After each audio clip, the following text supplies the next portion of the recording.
Yo, what's up, YouTube? It's your boy Rose here, man. Back on another video. Appreciate whoever tunes in. Today we're having a graphics and controller settings for y'all today, man, because I know y'all been asking questions about it. And let's get into it. We're gonna start off with the graphics settings first. So we really have full screen exclusive for your PC players. Full screen exclusive. If you don't want no input delay or none of that, full screen exclusive. Let's come down a little bit more to the NVIDIA Reflex low latency. For me, I had to use on plus boost, but only because my GPU is more better than my CPU. If you have a better CPU than GPU, then use on if you're CPU bound for your all means.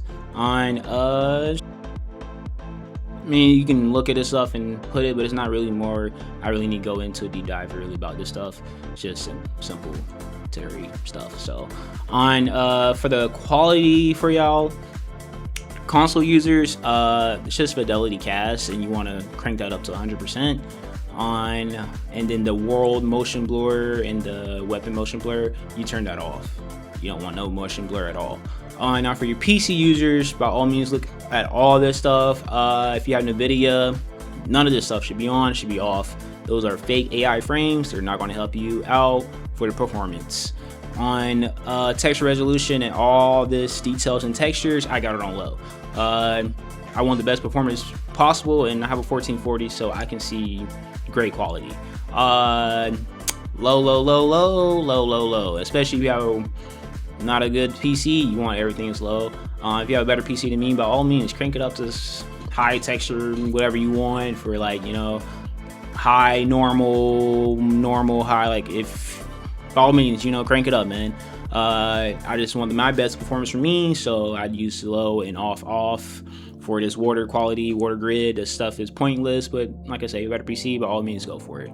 For the view, for the FOV, I got it on 120. Some people might want to run a little bit lower, like 115. I wouldn't go a little lower than that, honestly. If you want to do like 115, 117, it's pretty good. For me, preference wise, 120. I got mine on affected wide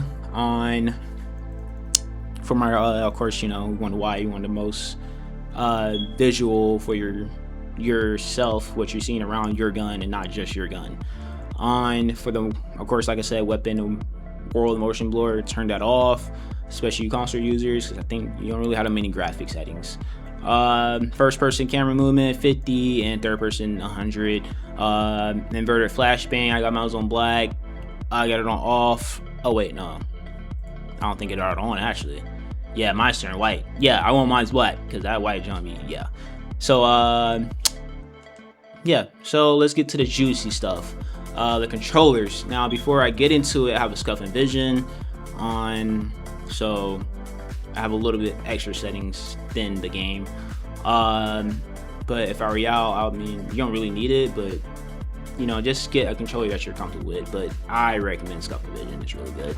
Or just any really kind of SCUF controller that, you know, that's not like a 200 price, because I understand it's inflation nowadays. For the horizontal and vertical sense, I got mine on 1.35.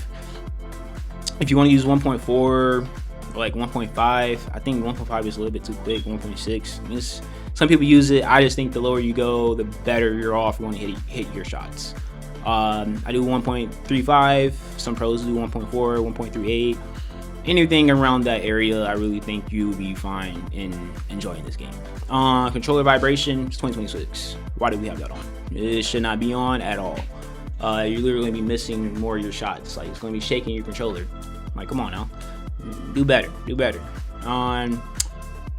Dead zones are important. Everybody might have, you know, different preferences of what people say, but I'm telling you, it's really important for your aim. The left stick, man, I have it on 1. You don't really, I mean, it's like a little tint of it. You don't want that much on your right stick and your left stick for men. The more you crank that up, the harder it's going to be responsive for your right stick and your left stick. And this aim assist is already nerfed, so you're basically going to be nerfing yourself even more on trying to get as much aim assist as possible. I understand if you have a little dead zone input, like, you know, I just had it in my mind, just had a brain fart. The stick drift, yeah, if you have a little bit of stick drift, it's fine. Like, that's not a bad thing, because I promise you, when you're trying to track somebody, it's going to be moving their direction. So if you have a little stick drift, it's fine. I do too as well. You want that. Left stick min, I have it on 1. Left stick max, I encourage you to keep it on like 60, 65. Don't have it on 100. You're just doing yourself a disservice, honestly, because you're going to be making your left stick super responsive. You don't want it that responsive, because nobody's moving that fast. I mean, don't get me wrong, like, you got some couple Warzone nuts, demons, you feel me, angels, you know, Christian, but still, you know, that'd be doing too much, but not that much for you to have it on 100 for a left stick. For my right stick, man, I have it on 0. Want to do 1, you can, but like I said, the higher you go, more your aim is going to be nerfed on. So the left and the right trigger, I got mine on 2. For the aiming sensitivity multiplayer, I have mine on, that's the only thing I touch is the ADS sensitivity multiplayer, and it's on 0.85. I don't touch the rest. Probably, I mean, if somebody else does, I mean, I don't know. That's the only thing I touch, and I'd be frying out. Standard, aim advanced settings, really important. Instant, assist, and dynamic. It should be these settings. Instant, assist, and dynamic. Nothing else. Don't touch that custom sensitivity presume. Turn that off. Aim, target aim assist on, of course. ADS aim assist on, of course. And don't touch that motion sense function behavior. Sprint assist, the sprint assist, tactical sprint assist, of course. Open this up. Sprint assist delay, 0. Sprint assist sideways on and backwards on. We're on omni movement, it should be on. Mental assist, I got mine on off. If you want to use low mental assist, keep in mind, like, if you're trying to like go on cover, sometimes COD is going to be COD, and it's going to make you do things that you don't want to do. It's going to make you like jump over things that you don't want. The only back like flash on this, if you have it off, if say like you're running from a whole team and you're trying to go in a little window, you could get fucked. But I figured out what you're supposed to do. Little trick on, you better look down, don't look up when you're trying to jump through a window. I'll always look down and jump through, and 9 times out of 10 I always get it. Sometimes I look up, or I look straight forward, and I don't get it. Always look down. I know it's hard in that moment when you're trying to do it, but always look down. Trust me, you get through 9 times out of 10.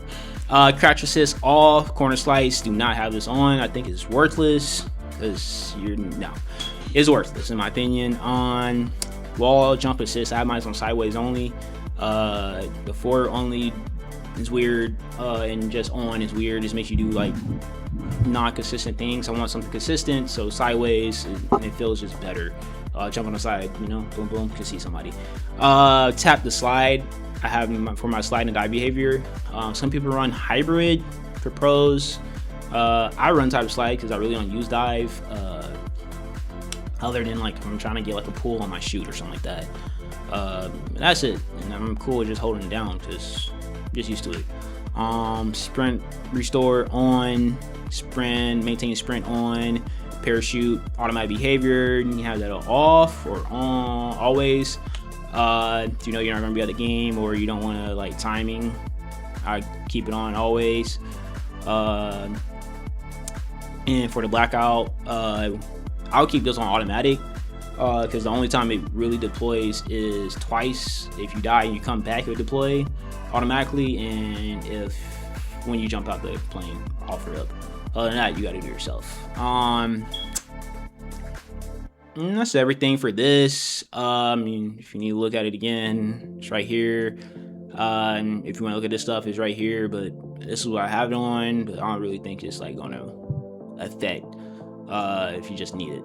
On the combat, you can look at this stuff. Only thing I'm going to really help you with if somebody is really in dire need is the armor plate behavior. If you're wondering how to play all, just apply all. Instead of you just individually playing it yourself, just apply all. And if you want to see my combat advanced settings for this, you can look at it. But like I said, interact reload behavior, I got mine on prior towards interact. So when you're trying to get a gun on and you're trying to reload at the same time, like one of those things, you hold your square button to reload. And if you're trying to pick up a gun, you just press that, and you press the button once, like quick tap, and it's going to pick up whatever loot you're trying to get. That's what I use. And if you just don't want to use my settings, you're optimistic about it, as you can see, I can show y'all my stats if I can find it. Isn't it career? Yeah, it's career, stats, leaderboards. No, I ain't going. I go by combat record. Battle Royale, regular Warzone, highest kill 43, and here's my KD. I run solo queue a lot, so keep that in mind. Solo quads, and here's my KD for Black Ops Royale and my highest kill for it as well. So yeah, and that's my setting video, and of course I'm gonna have a gameplay, you know, to showcase that these settings are legit.